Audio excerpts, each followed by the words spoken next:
ভাই লোক, সলমান খানের সিকান্দার টিজারটা ফাইনালি রিলিজ হয়ে গেছে। আর এটা আশা করেছিল 27 তারিখ ভাইজানের বার্থডের দিন, বাট আনফর্চুনেটলি সেটা পোস্টপন্ড হয়ে যায়, হয়ে গিয়ে 28 তারিখ, আর তারপরও পোস্টপন্ড হয়ে যায়। আর পোস্টপন্ড হয়ে গিয়ে আসে বিকেলবেলা, যখন আমি খেয়ে দিয়ে ঘুমিয়ে পড়েছিলাম। ইয়েস, আমি ঘুমিয়ে ঘুমিয়ে স্বপ্ন দেখছিলাম যে আমি ঐশ্বরিয়া রায়ের সাথে রোম্যান্স করছি। मैं आ जाऊं क्या अपनी पर। যাই হোক, টিজারটার কথা আসা যাক। সো টিজারটা যদি আমি এক লাইনে রিভিউ করি তাহলে এটাই বলবো যে আমার ডিসেন্ট লেগেছে। কারণ টিজারের ফার্স্ট শটে আমরা দেখতে পাই ভাইজান একটা রুমের ভেতরে এন্ট্রি নিচ্ছে, অ্যান্ড যখন ভাইজান এন্ট্রি নেয় তখন একটা আলাদাই লেভেলের অরা ক্রিয়েট হয়ে যায় সেই রুমের ভেতর। তো তারপর দেখানো হয় গান, অ্যান্ড যারা পাবজি খেলে বা ফ্রি ফায়ার খেলে তারা নিশ্চয়ই গার্লস গুলো চিনতে পারবে। এই জায়গাটাকে অফকোর্স কমেন্ট করে জানাতে পারো। আর তারপর দেখানো হয় সামুরাইদের, অ্যান্ড যখন একটা সামুরাই এইভাবে মাথাটা ঘোরাবে তো আমি ভয় পেয়ে যাবে, বাপরে কোনো হরার মুভি হবে নাকি।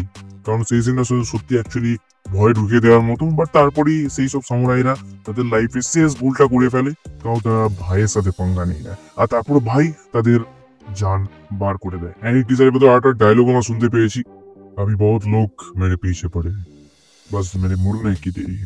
তো এই ডায়লগটা কার জন্য আই ডোন্ট নো। তারপর ভাইজান সব সামুরাইদের পুরোপুরি ধুয়ে দেয়, আর তারপর যে রেডটা মারে পুরো কড়াক ছিল ভাই। ইয়েস, খুবই অনেক ওটা কড়াক লেগেছে আমার।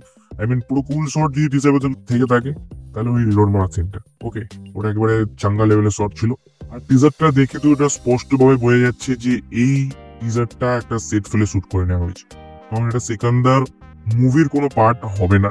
এটা জাস্ট র্যান্ডমলি ভাবে শুট করে নেওয়া হয়েছে, এটা টিজারের জন্য স্পেশাল ছিল এই শুটটা। ওকে, এটার সাথে মুভির কোনো কানেকশন নেই।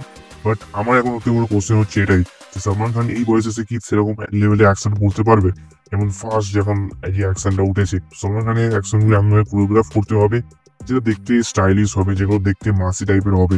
ওকে, কারণ ভাইজান তো এখন দৌড়ে গিয়ে ঘুষি লাথি মারতে পারবে না, তো তেমন ভাবে অ্যাকশনগুলোকে কোরিও করতে হবে যেগুলো দেখার সময় আমরা মজা ফিল করবো।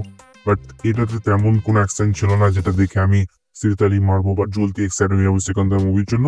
জাস্ট রিলোড মারার স্টাইলটা আমার একটু ভালো লেগেছিল। তো যখন ট্রেলারটা আসবে তখন আরো স্পষ্ট হয়ে বোঝা যাবে যে মুভিটা কেমন হবে, মুভি স্টোরি লাইন কেমন হবে। তো যতটুকু আমি খবর পাচ্ছি এই মুভির ভেতর দুটো ভার্সন থাকবে সলমান খানের, একটা ইয়ঙ্গার একটা ওল্ডার। ওকে, তো দেখা যাক তখন কেমন হয় মুভিটা বেসিক্যালি। বাট টিজার দিকে কোনো আইডিয়া আসছে না যে স্টোরি লাইন কেমন হতে পারে, কারণ এটা মুভির কোনো পার্ট নয়। এই টিজারটা এটাকে ছোটখাটো ডিএমসি বলা যেতে পারে সলমান খানের অ্যাজ সিকান্দার। বাকি তোমার কেমন লাগে সিকান্দারের এই টিজারটা, তুমি অফকোর্স কমেন্ট করে জানাতে পারো। So by.